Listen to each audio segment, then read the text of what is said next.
Yes. Yes. Okay. So first of all, I want to say hi and welcome to the very first webinar hosted by Sleip. And we are super excited of the huge interest that this webinar has actually created. And I do think that there are people joining from all over the world, which is kind of cool. So some information before we start.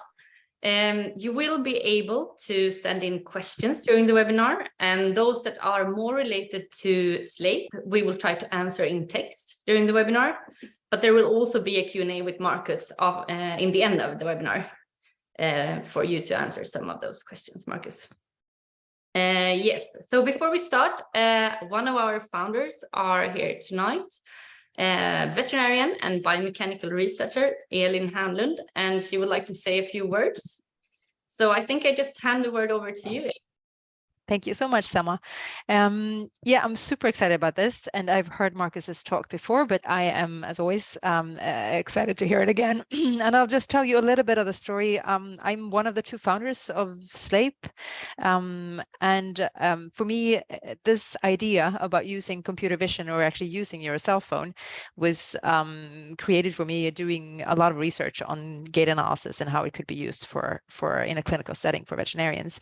And I, really wanted to explore how AI could be used, and especially if you could use a cell phone or a smartphone for doing gait analysis in the same way that we do with very complicated research systems or more complicated clinical systems. So when we did the first prototype, me and Axel Nyström, who's the other founder of the company, we went down to one of my mentors, Ingvar Fredriksson, who is the former professor of functional anatomy at the Swedish University of Agricultural Sciences, where I work. And we talked to him and his son, Peter Fredriksson, who is one of the world's best show jumpers, and we discussed the prototype and what could be done, and we showed them exactly what the application, what Sleip could do.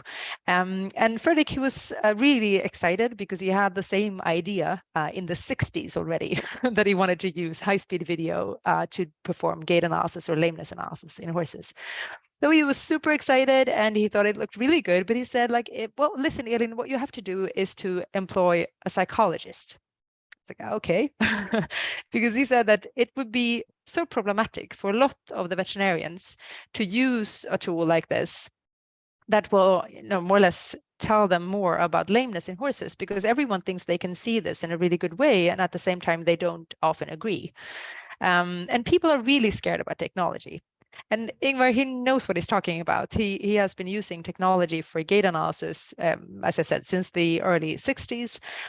So we thought, you have to employ a psychologist to be able to, get veterinarians to trust this tool and to be excited about it and to be curious enough to use it. Okay, we didn't employ a psychologist. Instead, the tool, was started to be tested by some friends and ourselves. And then all of a sudden, my former supervisor met Marcus Swail, and you'll hear a little bit more about the story.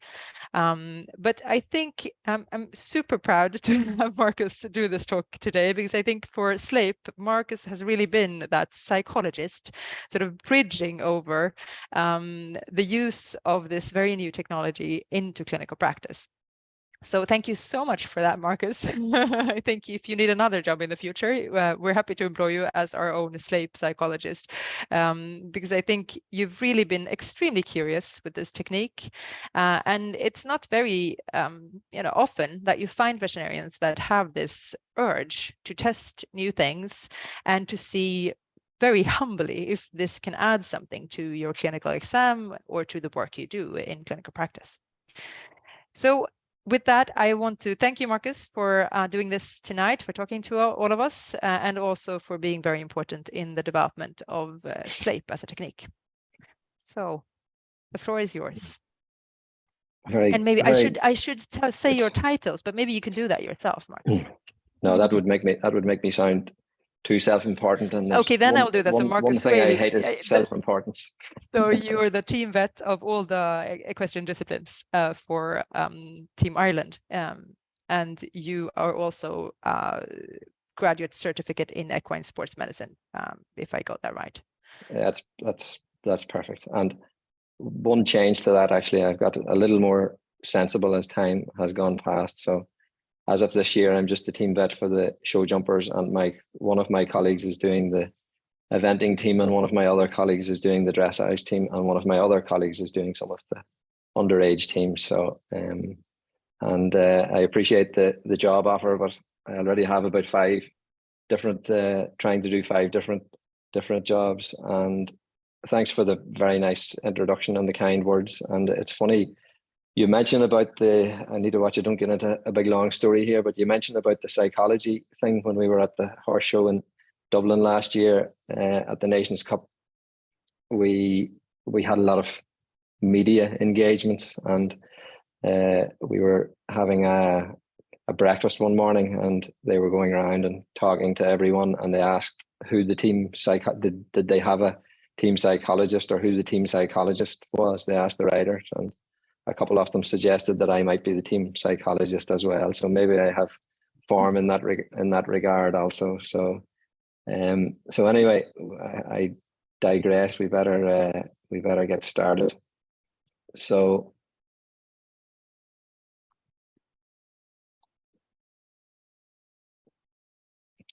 this webinar this evening is, I feel like it's as much as anything else, it's my story about how I became involved with Sleip. And like lots of things in life, it was all a little bit of an accident, really. So the presentation really, or what I hope to set out to do, is it describes how you can use a sensor-free objective gait analysis system to provide extra information to help you to do your job a little better using only your phone.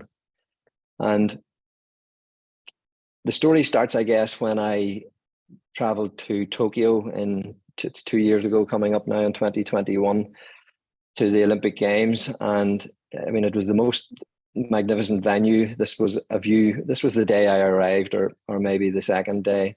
And this is a view from the back of the main stands, looking down at the exercise arenas. The area on the right was a cross-country practice area, a little bit of grazing. There's a gallop that goes around it, and Tokyo City in the background.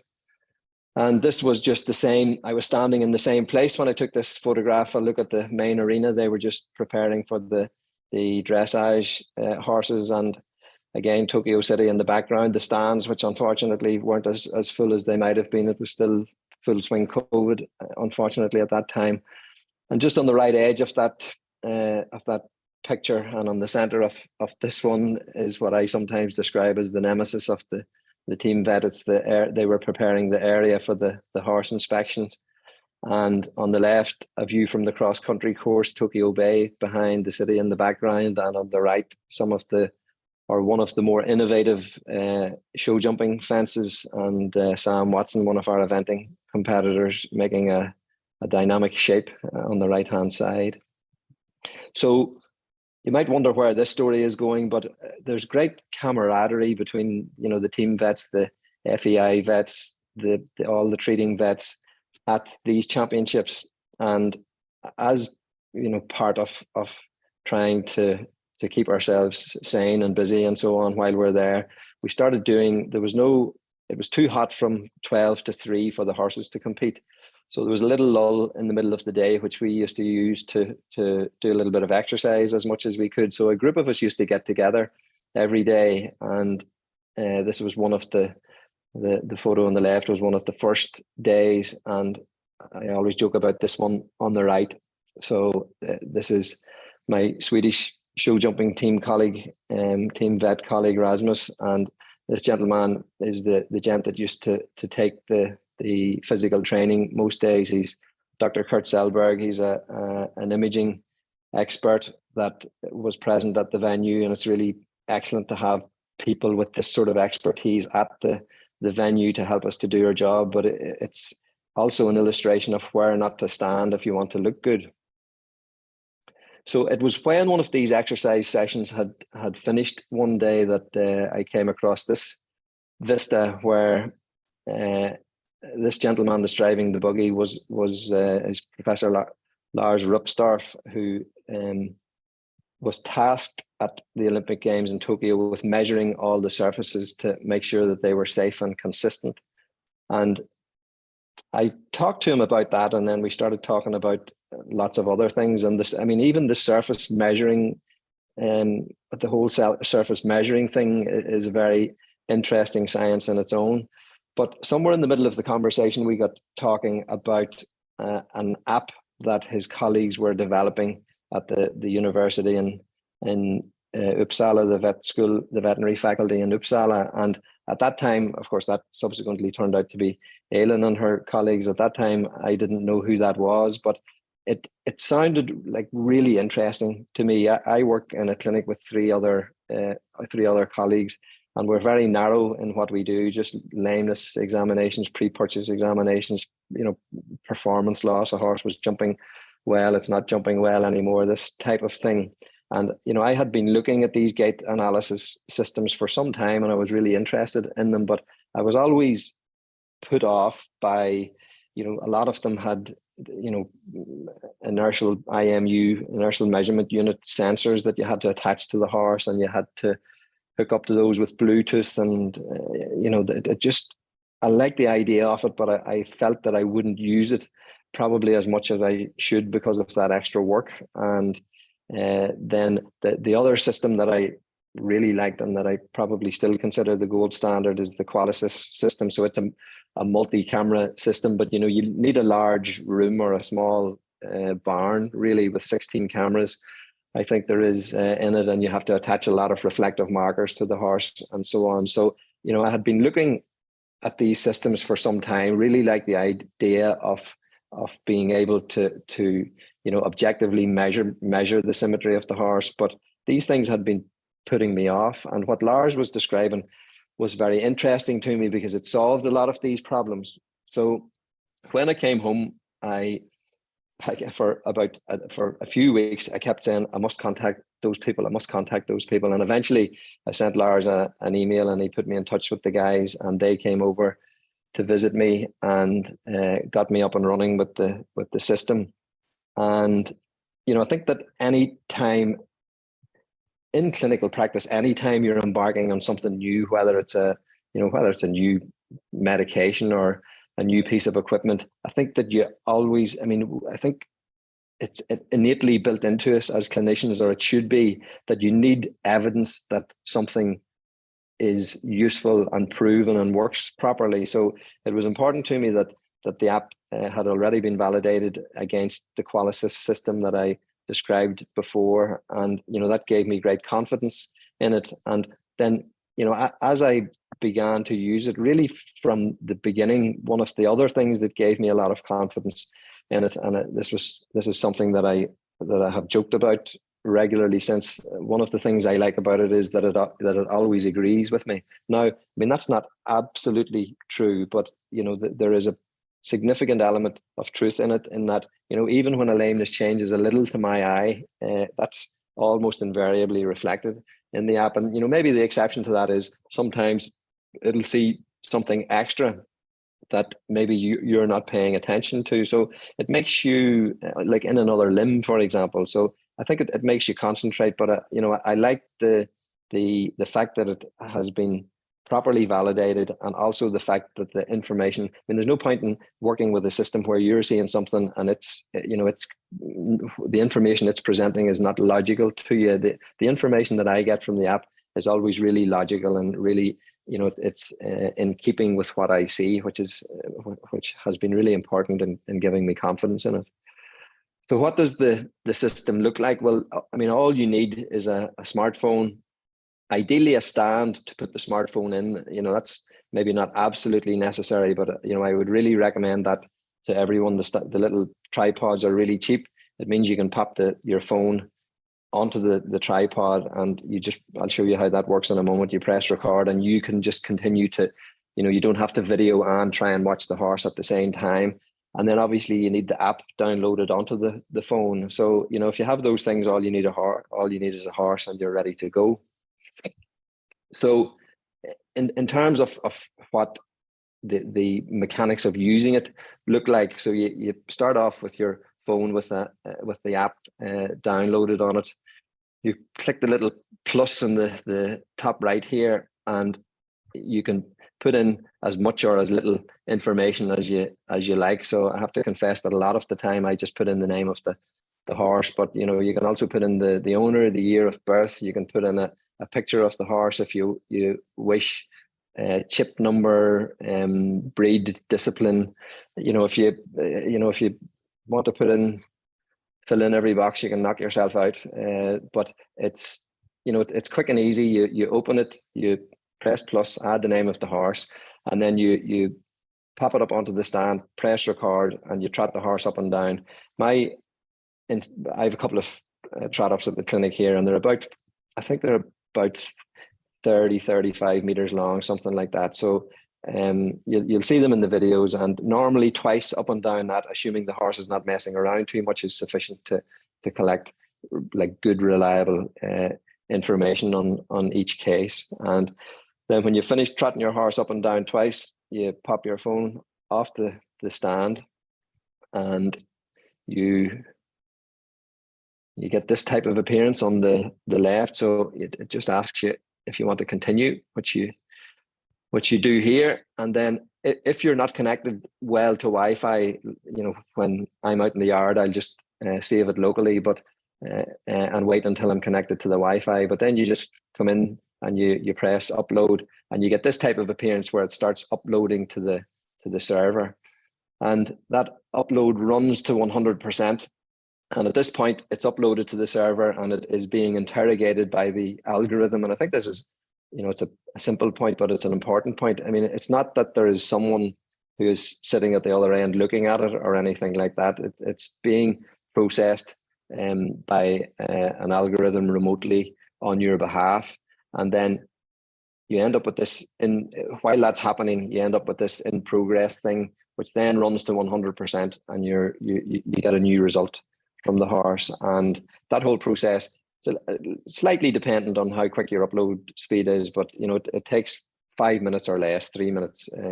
Also depends a little on how many videos you've taken. If you have a straight line and 2 circles, we'll come back to that in a little while. It takes a little longer, or if your video is longer because the horse messed around a little, then it can take a little longer, but it takes just a few minutes.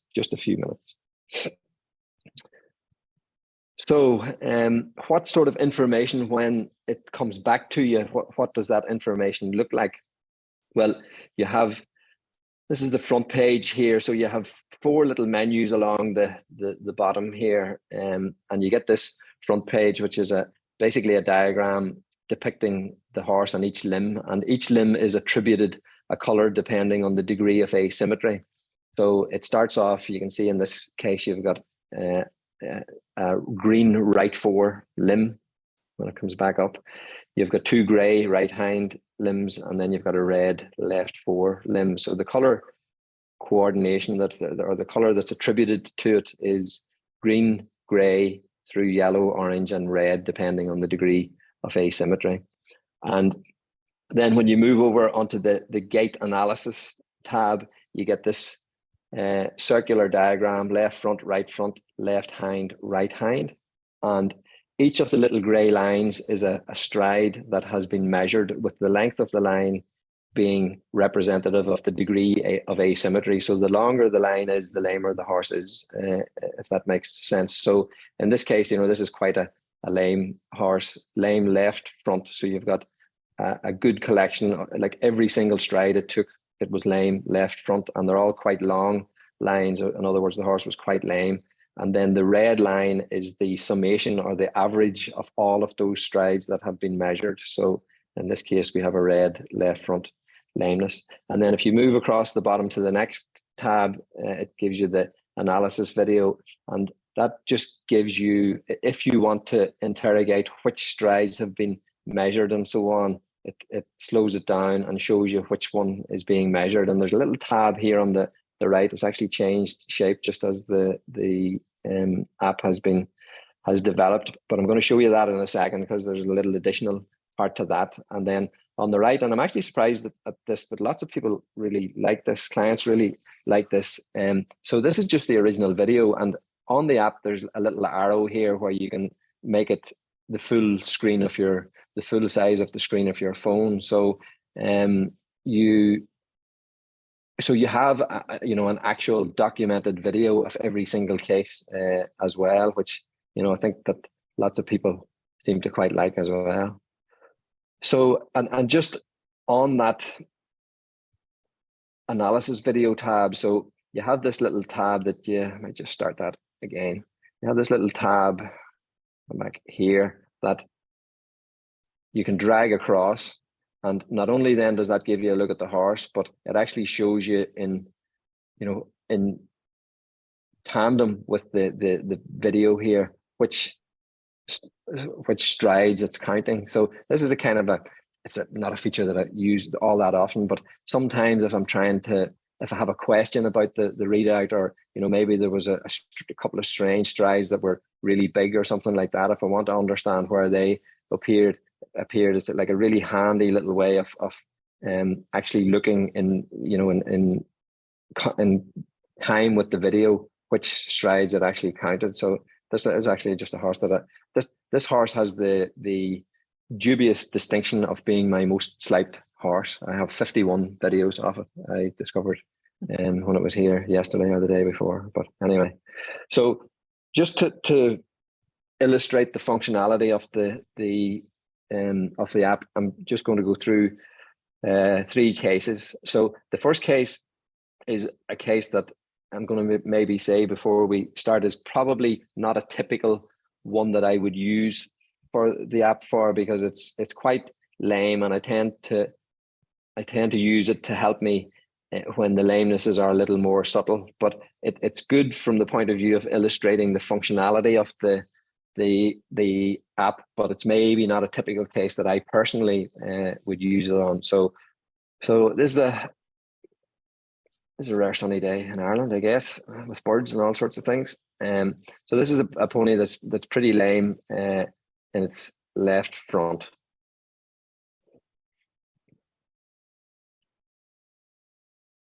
And this is the type of information that we got from that. So it's actually the one from our original screen when I was going through it. So we have this red left front lameness, and you can see that every single stride in the gait analysis tab, this one at the bottom, is lame left front. Some of them maybe are a little shorter, but a lot of them are quite substantial. So we started off with a red left front lameness, and we did a Palmer digital block on this one. Again, it's actually nice to have a little more time. So this one done a thing that I think is not unusual for horses to do. So it takes certainly the first 2 strides, and maybe even the first half of the trot up. It takes it a minute to figure out that it's not lame anymore.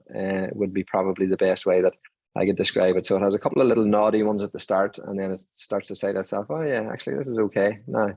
So I think some of these horses, when they have long-standing lamenesses, they sort of assume that it's going to feel the same when they're starting off until they feel that it's different. And another challenge here is this guy, he's a little wary of his handler, which is making him a little harder to read. And that's something that as clinicians obviously we have to work around. But one of the good things about the app is that it's quite it's good at working. It's equally good, I'm going to say, at working around those sorts of things. It isn't that doesn't throw it off. So this was the post block readout, where we now have, instead of a red left front lameness, it's improved to gray, completely different distribution of the strides. And this is our original one pre-block, just by way of reminder. So this is maybe a more typical sort of case that I would use it for. So this one is also lame left front. This is a kind of a windy old day, which is also not a great day for sometimes looking at lame horses, because they can be a bit daft. But this horse is a relatively subtle left front lameness, maybe not even consistently there all the time, but and it's looking around a little, and it's a little wary of its surroundings. But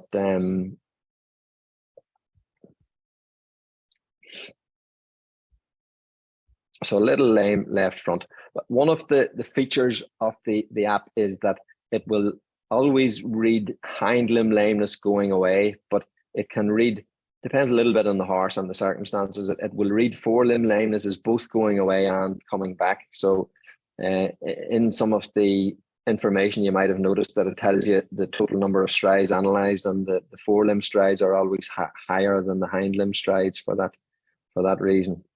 So this was the data from that horse, and you can see, although it was visually a relatively small lameness, that it's measured as a yellow, as an orange on the app. And this might be a case where I would look at that and say maybe that's a little unkind to this particular horse. But nonetheless, I think that one of the things maybe that it might be worth pointing out, that in this diagram, each one of these little steps represents a change in color. So you can see that this is an orange one, and it's a good solid orange one. It's measured a lot of the strides as red. But I suppose the point that I'm trying to make is that something that our eye, and that's maybe something for the discussion later, the degree of asymmetry in the gait that our eye can see. We can see down to 20%, maybe a little less if you have a good eye. But that something that we see as a relatively small lameness, the app sees, if that's the right phrase, sees relatively easily. So I think that's one of the significant advantages of it. So this one was also a Palmer digital block, and I thought that it was well improved. Again, kind of spooking a little bit of stuff at the bottom of the trot up, which makes it a little harder to read. But this was following a Palmer digital nerve block. It has its own way of going a little windy in front and so on, this mare as well. So, and this is what we had afterwards, quite a wide distribution actually, but you see very much in contrast. So grey left front, and very much in contrast to what we had before, where we had consistent every stride lameness towards the left front. This one had been lame for quite some time actually, and rather than getting, and had various unsuccessful treatments, so we actually just sent this one for MRI. It's not really relevant to the app, but it ended up having a collateral ligament injury in its coffin joint. So a little bit of a change of discipline with this one. This is a 3-year-old, what we call in Ireland a Irish national hunt filly. So a national hunt horse is a thoroughbred horse that jumps over fences, and at this stage 3-year-old would be the youngest that they would ever be raced, and they would only be jumping things called hurdles, which are little small angled fences at this stage. And she came with the history of she was lame in front, and they'd give her a few days rest and she'd come sound, and then they'd do a little bit with her again and she'd go lame. So I think she'd done that about three times, and she was for a client. I ended up looking at her a little by accident. She was for a client that one of my colleagues usually looks after, but he ended up with too much on that day and asked me would I look at her. So so this is also where you look at the thing and think that my caseload must be very easy, because every horse that I look at is lame on the left front leg. So I don't even have to decide to look at them and decide which leg is the lame one, because they're all going to be lame on the left front.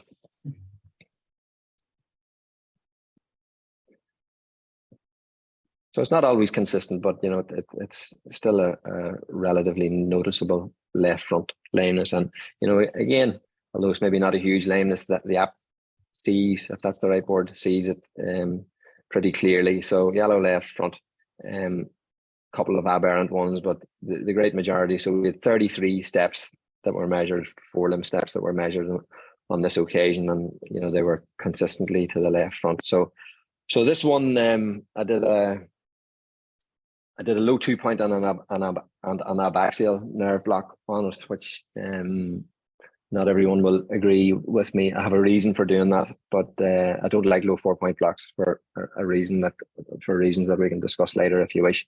But this was her after an abaxial and a low 2. So this would get distal cannon bone pain, and for me, very significantly influenced fetlock pain as well. So it's it's my way of removing sensation from the distal cannon and fetlock joint without influencing the suspensory side of it too much. So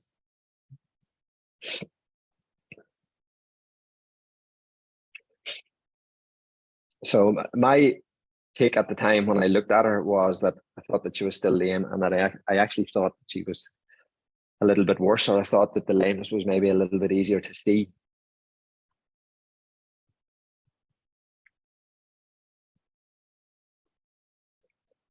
The handler's just taking her time here because she was a bit of a skittish old thing. So if she got wound up, she got a little daft and difficult to read. So for me for sure, not a negative block, and not any better, and I thought a little worse. So the interest, this is the thing that I joke about it agreeing with me. So it's still you might say, okay, well, it's still a yellow left front, but in actual fact, going back to this talk about this thing I mentioned about the different rings. So just for the fun of it, I'm actually going to go back. So if you look at this one, it's yellow, but it's only about halfway through, and this is after that block. It's also yellow, but like I would say, it's about 2 strides off sneaking into the orange. So anyway, I digress.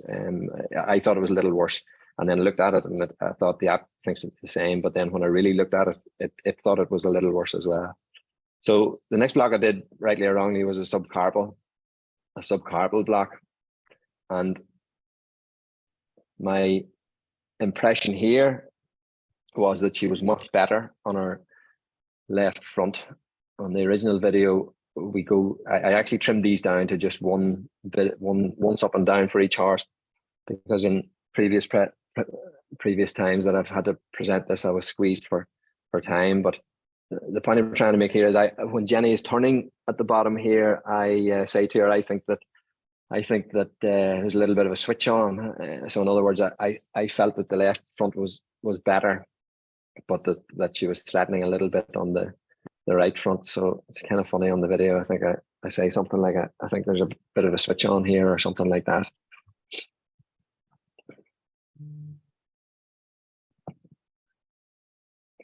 I'll just let her come back, and we go again. So a little right front for me there. And again, this was our readout following this block. So left front resolve, little grey, right front, and very much a trend towards a kind of a small asymmetry in the right front. And this was our pre-block picture. This was the very original one, actually. So again, without that, it's not really relevant to the app, but subcarpal blocks in racehorses can create confusion. I remember Ellen Singer, one of my colleagues, telling me one time that she used to work at the vet school in Liverpool, and she told me one time that they had a racehorse that blocked better. It had a carpal slab fracture, and it blocked better to a subcarpal block than it did to an interarticular block. So I think one of the things that we all, I guess, know about blocks these days is that they're not as specific as we thought that they were when we started using them originally. So, one of the challenges when you do a block like that in a racehorse is you're thinking to yourself, okay, what have I blocked here? And this one was helpful in that the changes in the fall off in the fiber pattern and the suspensory ligament was convincing enough. And just to help us a little more, there was this little avulsion at the proximal attachment. It wouldn't be unusual for me to let all the blocks wear off and maybe do an intercarpal, maybe do an interarticular knee block the next day, or definitely to x-ray the knee before you assume this was the diagnosis. But I think this was very helpful in this particular case.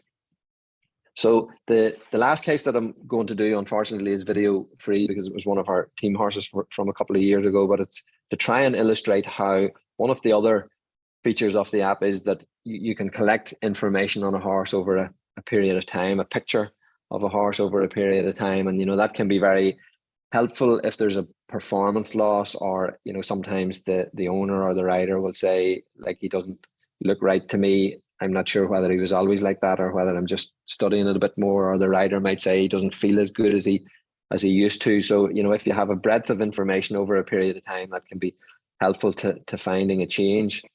So this was we had these training days from early in the year, and this was from one of the early training days. So this would be a picture that I would be pretty happy with, where you've effectively, a grey lameness. What does that mean? I think, like anything, this is a piece of information and you have to correlate it clinically. And I was happy with this horse, with the way that it was moving and so on. So I was happy with this picture at this point. The next training day, then, which might have been 3 or 4 weeks later, there's the hind limb, it's all pretty small stuff, but we've got some of these sort of larger lame steps, I'm going to call them, in the right front. So, now you're looking at it thinking, well, it's still okay, but there's a bit more of a trend towards maybe a bit more going on in the right front. And then this was the next training day. And although we're still grey, and you'd say, you might look at this and say, well, how is this still grey when you've got these all out here? Well, you have to remember that this is the average of all the strides. And this horse was starting to bother me a little bit now because of these more lame strides, particularly in front. So you can see in this case, I must have trotted them quite a few times, because we have 57 steps, which is more than I would normally use. So this was kind of starting to bother me a bit at this stage. And then, you can argue, and maybe that's something for discussion later on. You can argue, like, is this because this is troubling him, or is this a primary thing on its own? But anyway, the trend was, at this point, this is a horse that from a performance point of view and from a team point of view, you're just looking at it saying, you started off with something small, and as his training load, as his workload is increasing, he's getting something that's starting to annoy him a little bit more here. So we interrogated, we looked at him a little more closely, and done a little bit of investigation and a little bit of treatment. And this was his next training day, where we actually happened to have 4 green legs that day, which was pleasing enough. So, I guess that's a kind of an illustration of how you can use it to follow a horse along. And the last little bit now is really about some of the other functionality in the app. So when I got involved originally, it could only interrogate the symmetry in a straight line. And as time has gone on, and this is one of the things that I really like about the group that are involved in it, they haven't made something and then they're looked at it and said, well, like, that's nice, that's good, so let's start selling it to people. They're always trying to, like, I'll not say every time, but lots of the times I look at it, you get these little updates all the time, and you find yourself looking at it saying, like, what, that wasn't there the last time I looked at it, what's that? So a couple of things that I really quite like have been added to it. So a lot of the time I would use it when I'm trying to figure out why these horses are limping, and because of that, a lot of them have no localizing signs, and you find yourself trying to block your way to an answer, or to trying to localize the lameness. And one of the things it does is it starts with your original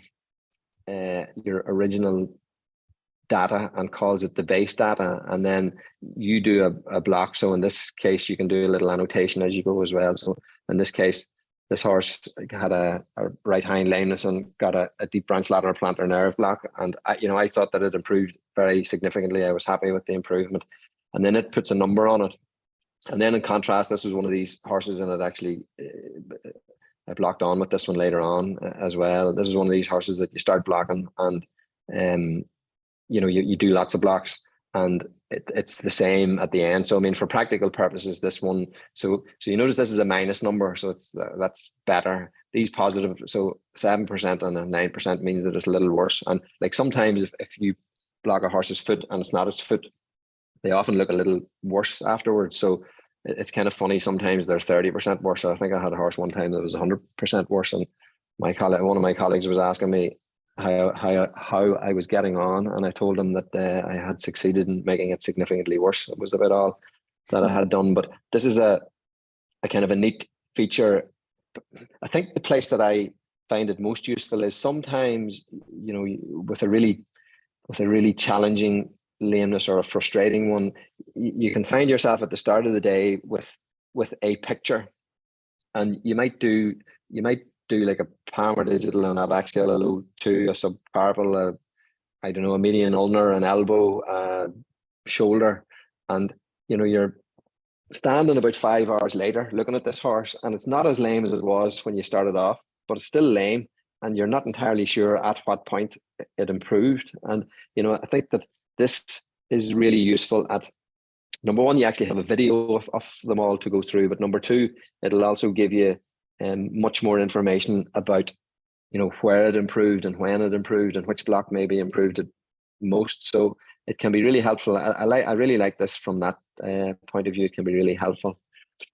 And then the second thing, which I think was a big step forward, is like many horses that we look at are not lame in a straight line, but lame in a circle, or they have a small lameness in a small inconsistent lameness in a straight line, but a lameness that's really easy to see in a circle. So I would have to imagine, from the point of view of artificial intelligence and machine learning and all of those things that I'm able to say but don't really know what they mean, it must be very challenging to be able to measure the symmetry of a horse when it's going in a circle, because there's a lot going on. Obviously the horse is leaning in, and the outside legs probably have to travel a little further than the inside legs and so on. But this functionality was added where you have straight line, circle to the left, or anti-clockwise circle to the right, or clockwise circle. So it gives you information on that now, and the same through here. So your straight line, circle, straight line, circle. So so this is actually, just put this slide in, that's why I'm looking at it a bit funny here. So this is actually my friend who has the 51 Sleipes at the minute. So this is just to give you a sense of I've spoken a little about the output from the straight line, but this is to give you a sense of what you get in the circle. So you click on the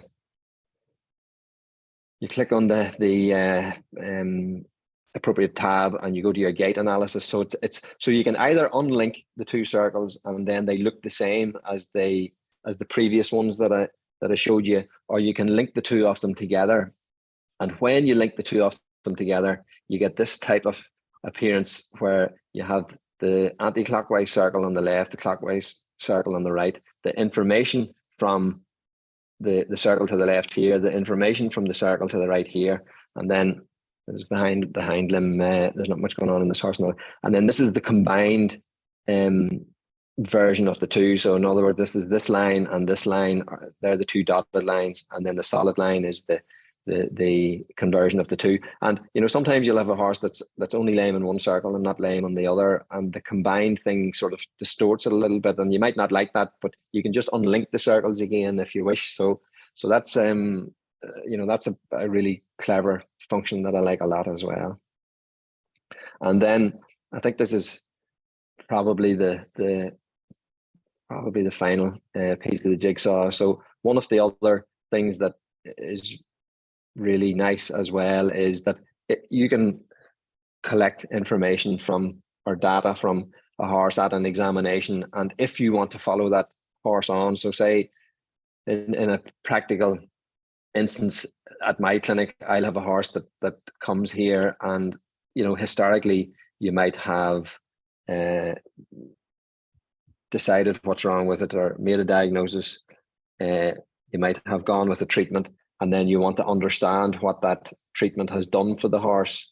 So say, for the sake of argument, you have a horse that has a painful fetlock, and you medicate the fetlock, and sometimes you find yourself saying to the owner, would you send me a video of that in a week or 10 days, just so that I can see what it looks like? Or people will voluntarily send you videos of the horse. It's sometimes what I describe as sort of death by WhatsApp, where you start getting these multiple videos in, and you can save yourself a bit of trouble with that, in that you can collect the data from a horse today, and then that horse goes home, and you can you click on this little tab, which is kind of hiding under my name here. It's a person's head and a little tab here, and then this comes up, and you can put in their email address and details, and you can invite them to download a kind of a limited version of the app, and they can collect the videos for you within that app. They upload it to the server where it's interrogated, and then the information is downloaded for your use. So you can see in the case of this pony, this is our concrete trot up that lots of the videos that we've seen today have been on.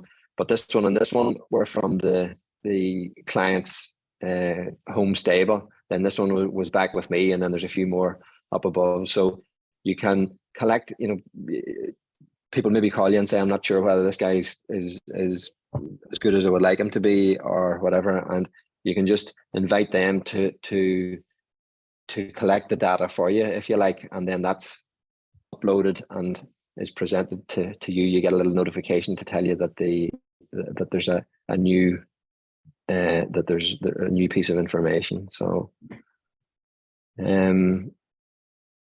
so I think that's in terms of the functionality where I'm going to leave it this evening. I think that in terms of discussion, Aileen alluded to this when she was talking to Peter Fredriksen's dad. His name escapes me. The one was it Ingmar Fredriksen. But I think that I've always found it kind of strange how divisive a subject this is.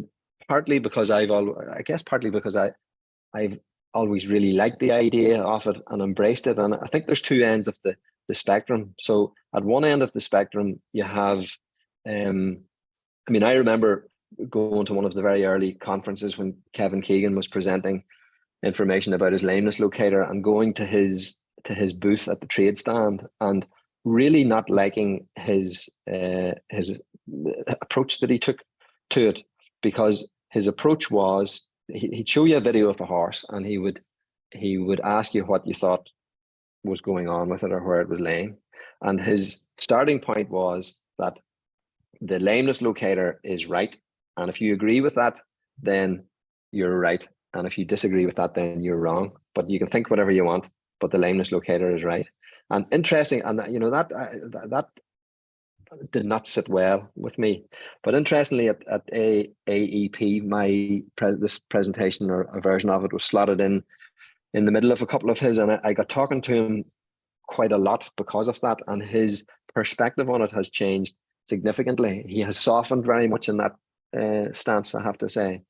And then at the other end, you had people like there was this discussion I can remember that went on in some of the British journals, where some of my colleagues were saying, and at the risk of being divisive myself, I felt that it was a little self-important, but some of them were saying that there is no way that a machine or that an object, anything that would measure lameness, could ever replace a clinician for various reasons, and there are so many nuances, that it's the art as well as the science, and there's also something in that. But I think in the end that the reality for me lies in the middle. It's not something that you should look at and say that's a load of rubbish. It's it can't do it as well as I can, but nor is it something that you should look at and say, well, this can do it better than I can. It's a piece of extra information for you to use as part of your clinical workup, and it's a piece of information that should help you to make in your decision making, not be a problem or an obstacle in your decision making. So that's again is something that we can, I'm happy to answer more questions on or give a further view on. But, as a generalization, like when you're trying to understand why a horse is limping, the more useful information that you have to help you to figure that out, the more likely you are to come to a good outcome in the end for the horse and the client. So, that would be my take on it. So by way of summary, I found this app to represent a reliable, sensor-free method of collecting objective gait measurements for all of us that are busy. And you don't need any sensors or reflective markers or faffing about or or anything like that. You just need a phone with a decent camera on it. I find it particularly useful when I'm doing blocks.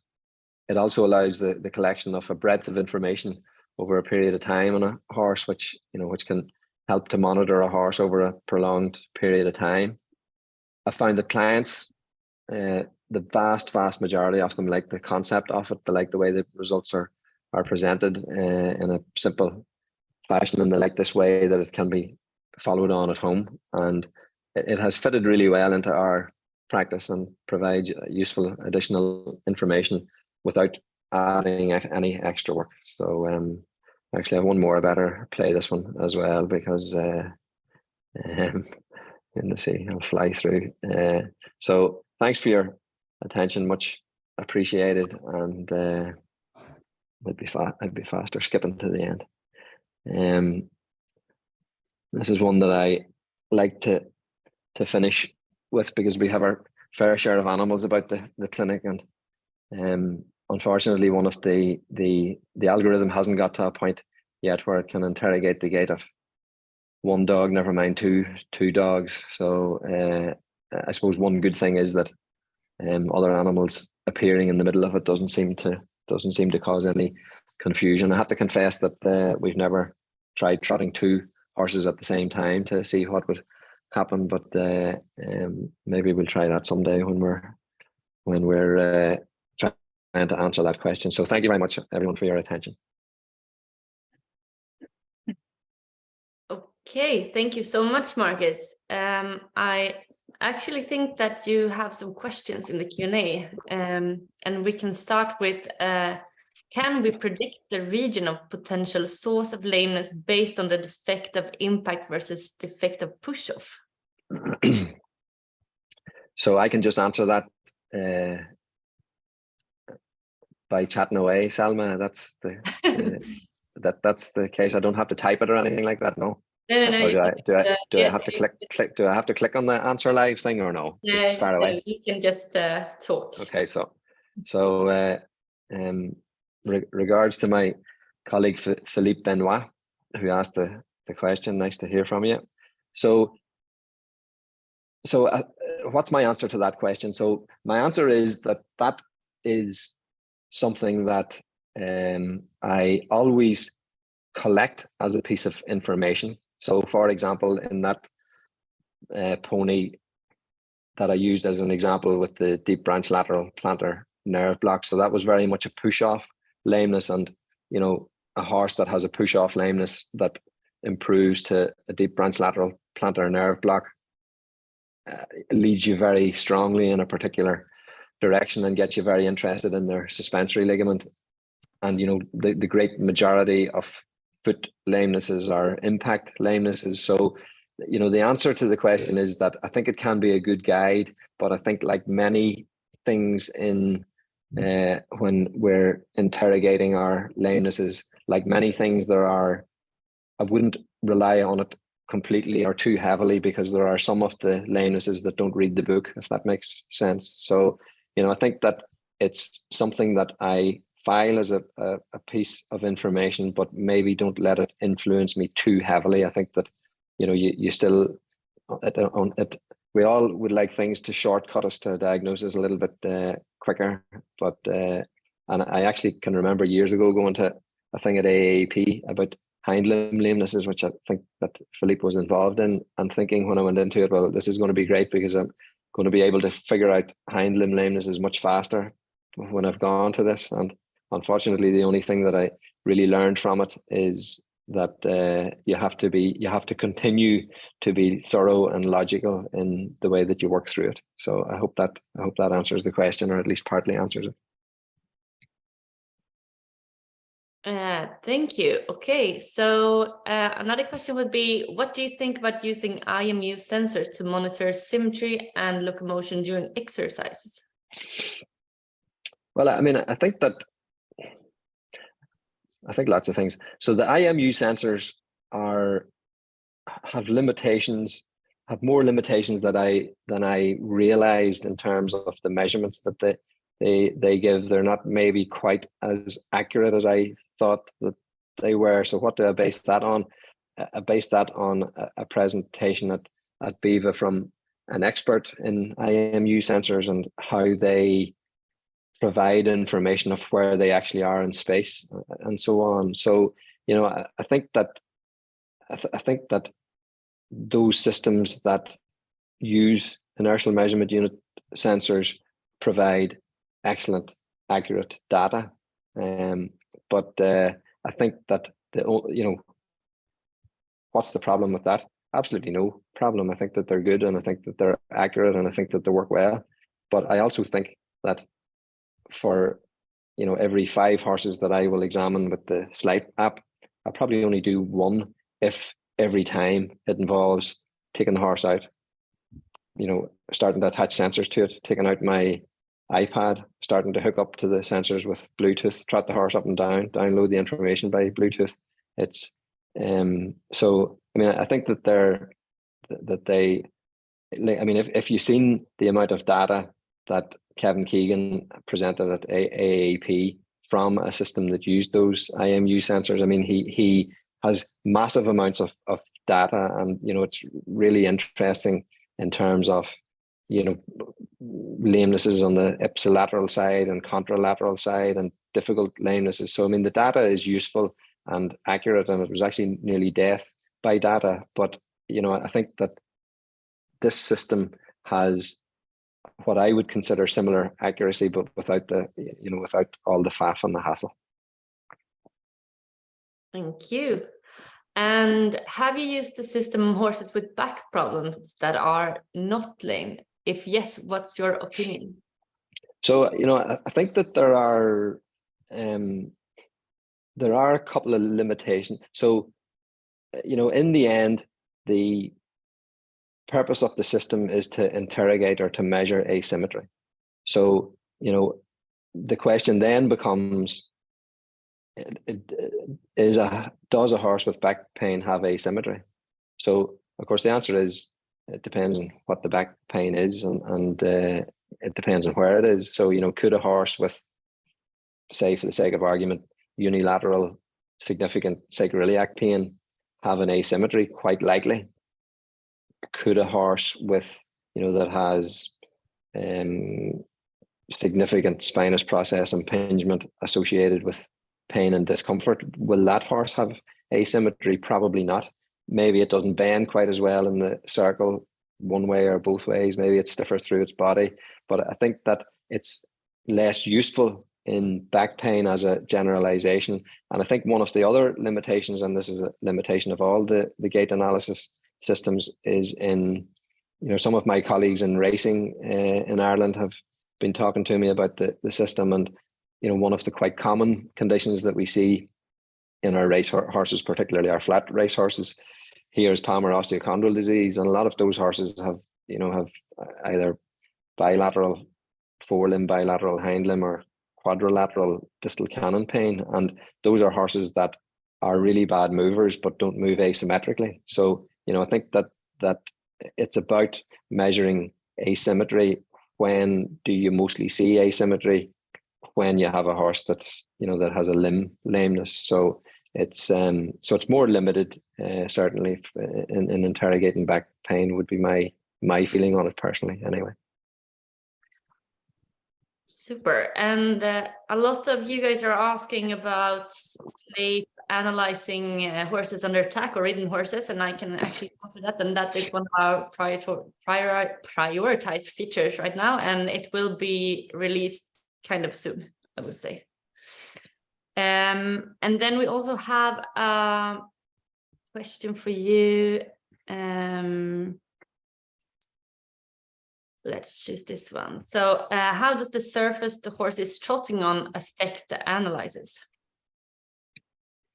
It affects it the same way as it affects your eye. So I think that my routine would always involve seeing horses on different surfaces, because by their nature, some lame horses are going to be worse on a firm surface and better on a. So I don't know. Typically, a horse with foot pain will be worse on a hard circle and will appreciate the ease of the surface in a good arena. So So, I think I come back to what I said earlier. I always find it reflects very well what I see, and that's always reflected in the change of surface in. So we would this horse that I was joking about, that's my most Sleip horse. So when it came in the day before yesterday, I did it straight line hard, circle soft, and put those all onto the app. I don't always do that, as long as I have something useful and substantive that I can measure. I'm not a person necessarily for making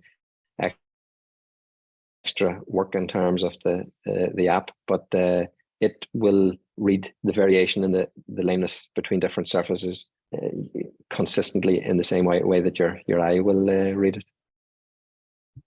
And do you give a touch of tranquilizer to your Sleip horses? Yeah, so again, that's just a reflection of what I would do normally. So it just fits around my normal lameness exam. So most horses will come and will be, I think that to get useful information either from your eyes or from the Sleip app, a horse has to be trotting in an even, balanced fashion and has to be presented properly. And if the horse is daft, or if it's too fresh, or if it's shaking its head and bucking and plunging and going sideways and so on, that doesn't provide any useful information either for your eyes or for the app.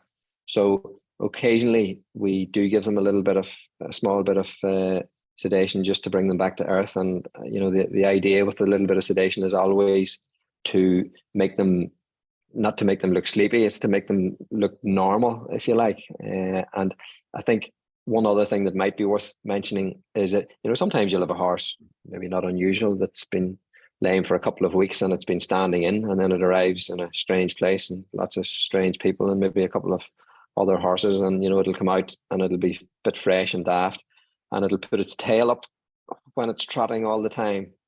And the app has a hard time with that, because some of the points that it reads to measure the asymmetry are then obscured by the tail. So that is something sometimes that that is a limiting factor. But those are the sorts of horses I'll give them a little tickle of sedation, they come back to earth, they trot normally, and that can be useful. But I give the little bit of sedation so I can see, not to help the app, if that makes sense. But the two things, I keep coming back. The apps are a reflection of what I see, so the two things go together. And if a horse has a massive blow up while trotting, do you just extend the number of trotting trips in order to get enough strides to analyze it? Yeah, that's a good question. You can do that, or often if they do that, they do it kind of initially. So you pop in the horse's name, you press record, the horse trots off, it takes 4 strides and it goes daft. And with those ones, I actually just stop it, and it'll often say to you, too few strides. It holds your hand a little that way, so it'll often say to you, too few strides to analyze. Are you sure you want to finish? But effectively, you can bin the analysis and start again. Or if the app, the artificial intelligence component of the app will discard strides that it sees as not being representative of the overall picture. So the app doesn't try and read everything that it sees. It just reads what makes sense to it, the same as your eye, I guess. So you can get around it 2 ways. You can just start again if it happens initially, or say it trots once and it trots fine. The second time it's a bit stupid, just go a third time again. And so it's just a case of collecting a sufficient breadth of information to give you a reliable result. And can Sleip differentiate between a primary or compensatory front lameness? Well, again, I think that's part of your own clinical judgment. So you'd often find yourself looking at a horse and say, for the sake of argument, you look at it in a straight line and you think, for the sake of argument, it's lame left front. And then you go to the circle, or maybe even in the straight line, you'll say, okay, so it's lame left front, but is there something is there something right hind as well? Like, is it two things or is it one thing? And then you'll go to the circle and it'll be, let's say for the sake of argument, it'll be much more noticeable left front, but you can't quite talk yourself out of the fact that there's something going on behind as well.